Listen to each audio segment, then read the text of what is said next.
지난 시간 우리는 아버지 다윗과 극적으로 화해한 압살롬의 모습을 살펴봤습니다. 아버지가 자신을 만나주지 않자 압살롬은요, 요압의 밭에 불을 질러버리죠. 그래서 자신을 찾아온 요압을 통해 압살롬은 자신의 의사를 아버지께 전달해달라 그렇게 이야기합니다. 그러나 아버지 다윗과의 관계 개선이요, 압살롬의 최종 목표는 아니었습니다. 그가 다윗과 화해한 그 이유는요, 그 이후에 다른 것을 꿈꾸었기 때문이었죠. 다시 말해서 압살롬이 아버지 다윗과 그토록 화해하기를 원했던 이유는요, 아버지 다윗의 사랑이 고팠기 때문도 아니고 아버지 다윗을 너무나도 사랑했기 때문도 아니었습니다. 그에게는 다른 속셈이 있었기 때문이었는데요, 그가 가졌던 속셈, 그가 가졌던 꿍꿍이 압살롬의 속마음을 한번 알아보도록 하겠습니다. 우리 본문 1절 읽었지만 우리 1절 말씀 다시 한 목소리로 읽도록 하겠습니다. 그 후에 압살롬이 자기를 위하여 병거와 말들을 준비하고 호위병 50명을 그 앞에 세우니라. 아멘. 드디어 약 2년 만에요, 예루살렘에 돌아왔지만 아버지를 만나지 못하는 가택연금 상태에 놓여있던 압살롬이 자유를 얻게 됩니다. 그토록 원하던 자유, 그 자유를 얻은 압살롬이 제일 먼저 한 일은 무엇이에요? 본문 1절의 말씀처럼 자신의 위세를 드러내는 일이었습니다. 본문 1절의 말씀을 보면은 아버지 다윗과 화해한 이후에요, 그가 한 일은 자신이 여전히 건재한 이스라엘 왕자라는 사실을 사람들에게 알리는 일이었습니다. 그래서 자신을 위해서 병거와 말들을 준비하고요, 사병 몇 명이요? 50명을 그렇게 두었던 거죠. 그 당시 개인이 사병 50명을 상비군으로 둘 수 있었다는 것은 그들에게 필요한 급료와 복지를 제공한다는 뜻이었기 때문에 본문 1절의 이러한 말씀만 보더라도 우리는 압살롬이 갖고 있던 능력을 알 수 있게 되는 거죠. 더 나아가 그가 곧바로 이런 일을 벌였다는 것은 그가 얼마나 이때를 기다렸는지, 자신의 위세를 보여줄 날을 얼마나 고대했는지를 우리는 1절 말씀을 통해 알 수 있게 됩니다. 이어지는 본문 2절도 한번 볼까요? 2절 말씀. 2절 말씀 있습니다.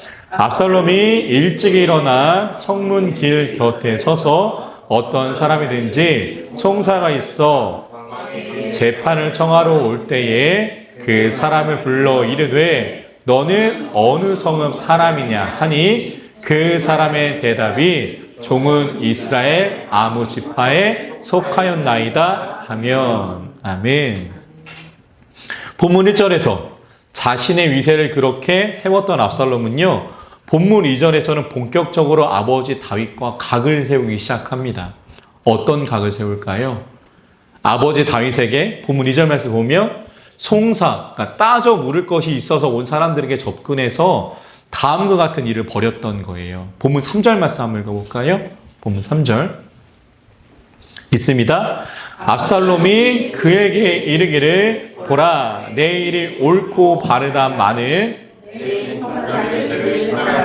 왕께서 세우지 아니하셨다 하고. 아멘. 본문 3절에서 다윗에게 송사온 사람들에게 압살롬이 하는 말은 무엇이에요?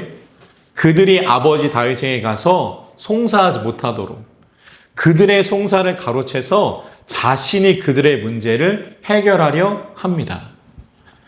다시 말해서요, 다윗에게 가야 할 사람들의 문제를 왕자의 신분으로 자신이 해결하고요, 그들의 신임을 얻고자 했던 거죠.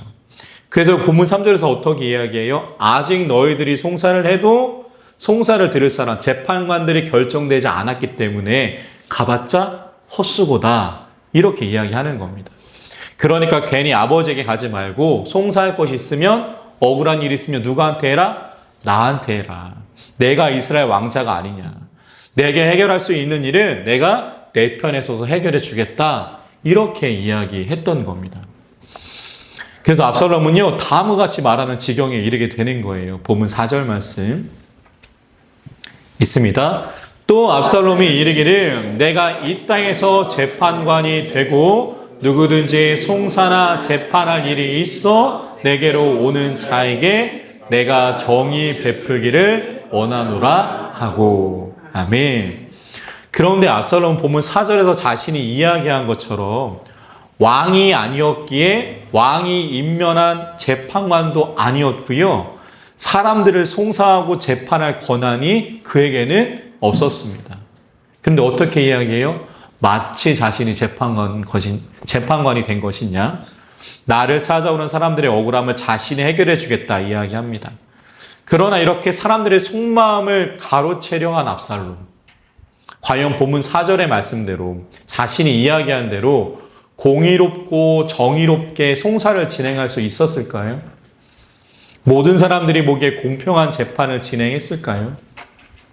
아마도 제 생각이지만 자신에게 온 사람들에게 유리한 판결을 내려야 했기 때문에 그래야 그들의 마음을 얻으니까 어긋나고 삐뚤어진 판결을 하지 않았을까 짐작해 봅니다. 그래야 그들의 마음을 얻을 수 있잖아요. 우리 본문 5절 말씀 한번 볼까요? 본문 5절 읽도록 하겠습니다. 사람이 가까이 와서 그에게 절하려 하면 압살롬이 손을 펴서 그 사람을 붙들고 그에게 입을 맞추니. 아멘. 5절의 말씀은 우리에게 말해주는 것은 압살롬의 그에 따른 행동입니다. 압살롬이 자신에게 송사로 온 사람들한테 이런 모습으로 반응했다는 거예요. 행동으로도 그들의 마음을 사려고 했던 거죠. 5절의 말씀처럼 사람들이 압살롬에게 송사하러 오면 그래서 그에게 절하려고 하면 어떻게 해요? 버선발로 뛰어나가서 그들이 절을 못하게 하고 오히려 그 사람들에게 입을 맞춤으로 왕자인 자신과 그들을 동등한 대우로 그렇게 대우해줬던 겁니다. 그래서 마침내 압살롬은요 다음과 같은 평가를 받게 됩니다. 본문 6절 말씀 6절 우리 한 목소리로 읽습니다. 이스라엘 무리 중에 왕께 재판을 청하러 오는 자들마다 압살롬의 행함이 이와 같아서 이스라엘 사람의 마음을 압살롬이 훔치니라. 아멘. 본문 6절의 말씀은 압살롬이 이러한 마음으로 사람들의 마음을 훔쳤다 이야기합니다. 훔치다로 번역된 히브리어 단어가 웨이가넴이라는 단어인데요. 도둑질하다라는 뜻을 갖고 있고요. 몰래 가져가다라는 뜻을 가지고 있습니다. 앞서 살펴본 말씀처럼 압살롬이 이렇게 행동함으로 아버지 다윗을 향한 사람들의 마음을 점점 자신을 향하게 만들었던 거예요. 그리고 그가 이렇게 사람들의 마음을 도둑질한 이유는 다음 주 본문을 통해서 우리 더 자세히 살펴보도록 하겠습니다. 사랑하는 성도 여러분, 그렇다면 오늘 말씀을 통해서 우리는 어떠한 하나님의 말씀을 들을 수 있을까요? 압살롬이 다윗을 향한 사람들의 마음을 훔친 이 말씀을 통해서 우리는 어떠한 하나님의 음성을 들을 수 있습니까? 오늘 말씀을 통해서요, 우리는 다음에 하나님의 음성을 듣습니다. 그것은 이 세상에 무조건적인 친절은 없다는 거예요. 혹시 이런 이야기 들어보셨나요?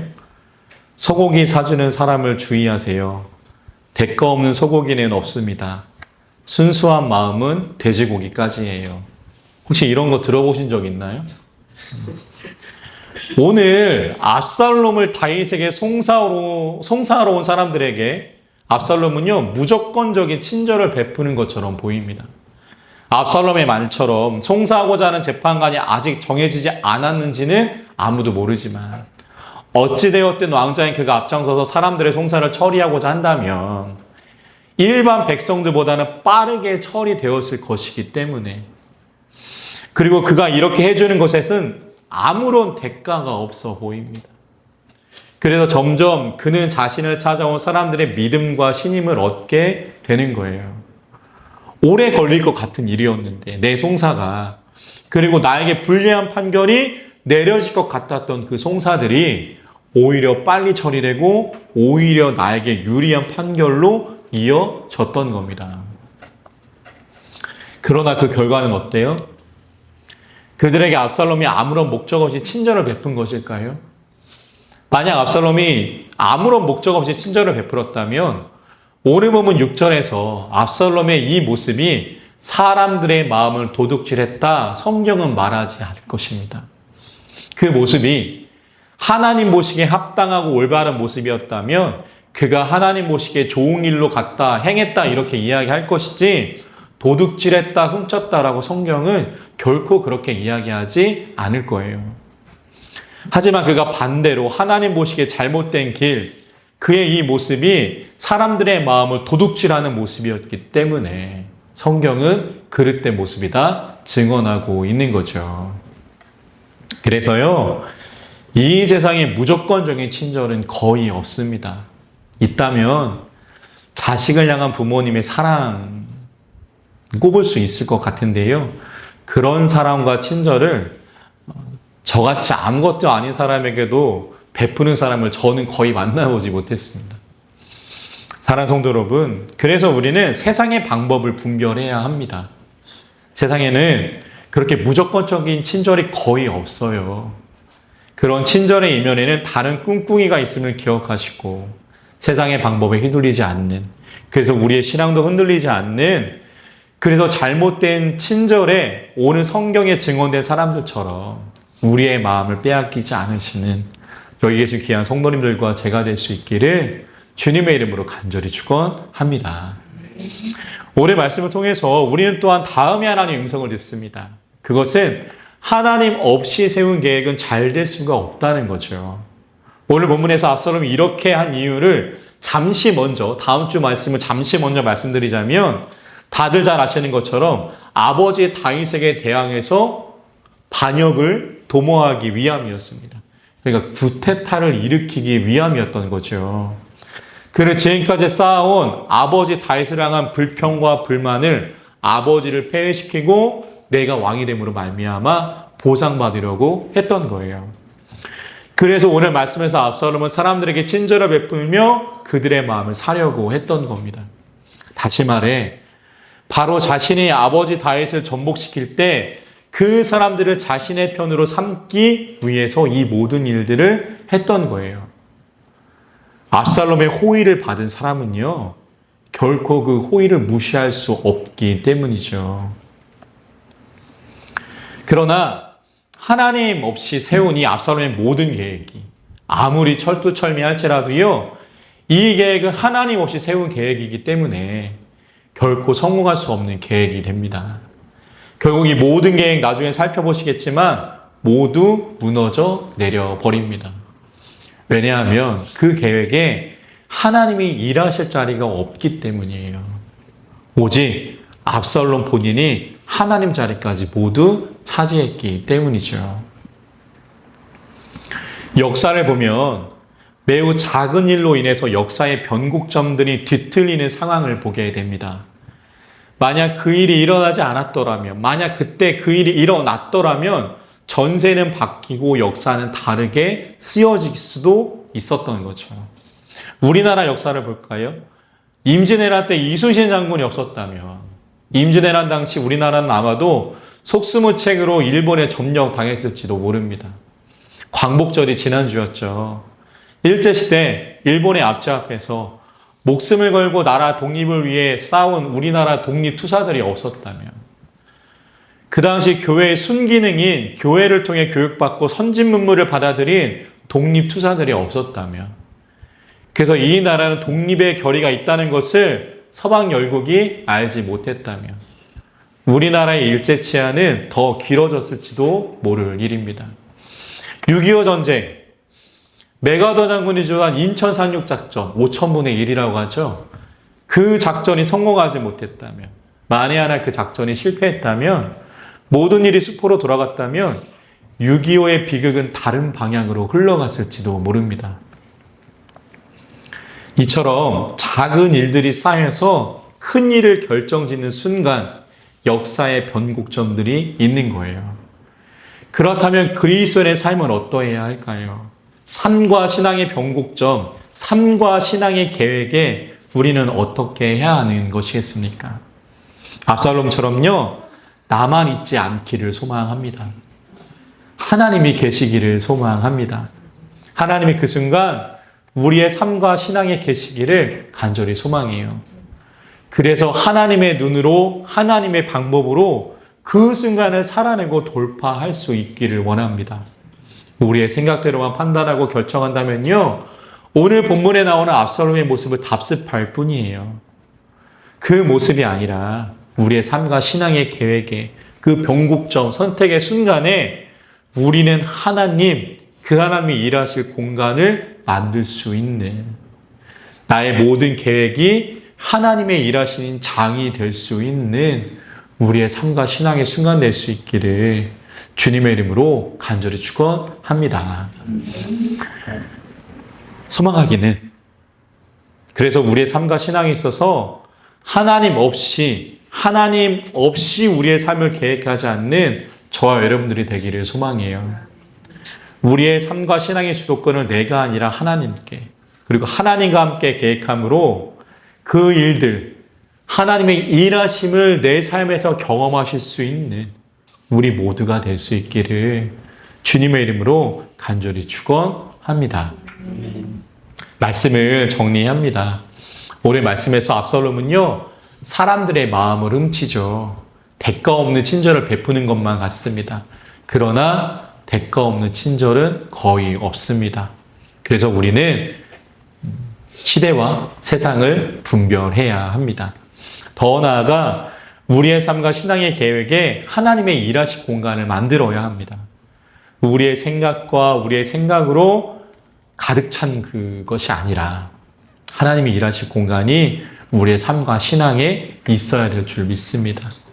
그래야 하나님은 우리의 삶 가운데 일하실 수 있기 때문이에요.